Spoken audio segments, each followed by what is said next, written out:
হুসেইন মোহাম্মদ এরশাদ বন্দুকের নলের মুখে রাতের বেলায় বন্দুক ঠেকাইয়া বৃদ্ধ রাষ্ট্রপতি সাত্তারকে উৎখাত করে ক্ষমতা দখল করলেন। এর মধ্যে বিএনপির ভুল কই হলো আমি জানি না। এবং আওয়ামী লীগের নেত্রী তখন বললেন I am not unhappy, I am not unhappy. ৮৬ সালে আপনার কি বলে জামাতে ইসলাম এবং আওয়ামী লীগ একসাথে, তার আগে বলল যে নির্বাচনে যারা অংশগ্রহণ করবে জাতীয় বেঈমান হবে। ২৪ ঘন্টার মধ্যে আওয়ামী লীগ এবং জাতীয় পার্টি একসাথে সর হয়ে গেল এরশাদের সাথে। তারপরে আরও ৪ বছর এরশাদ যে কারণে প্রলম্বিত হলো, নাহলে তখন এরশাদের পতন হয়। এটা কি তাদের ভুল না? তারপরে আপনি দেখেন এই জামাতে ইসলামের ৭১-এর ভূমিকার কথা না বাদই দিলাম, সেটা যে ভুল সেটাও তারা ইনিয়ে বিনিয়ে বলে, স্বীকার করে না, ভয়ানক ভুল। এই যে এখন কথা আসছে আওয়ামী লীগ রাজনীতি করতে পারবে কি পারবে না গণহত্যার জন্য, জামাতে ইসলামের প্রশ্ন তো তাহলে আসতে পারে, তারাও তো গণহত্যার দায়ে অভিযুক্ত, তারা কি কারণে করতে পারবে?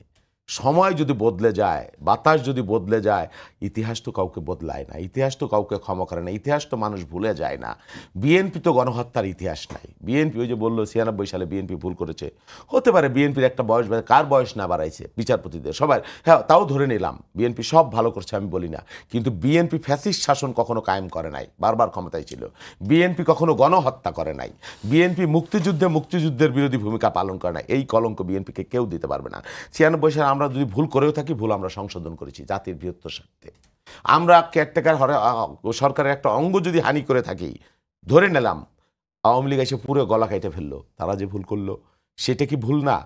একটা রাজনৈতিক দল, একজন ব্যক্তি মানুষ, একটা সমাজ কখনো কখনো হতেও পারে ভুল, কিন্তু ভুলকে উপলব্ধি করে সেটাকে সংশোধন করা, এটাই তো আসলে মনুষ্যত্ব, এটাই তো সত্য পথ, সঠিক পথ।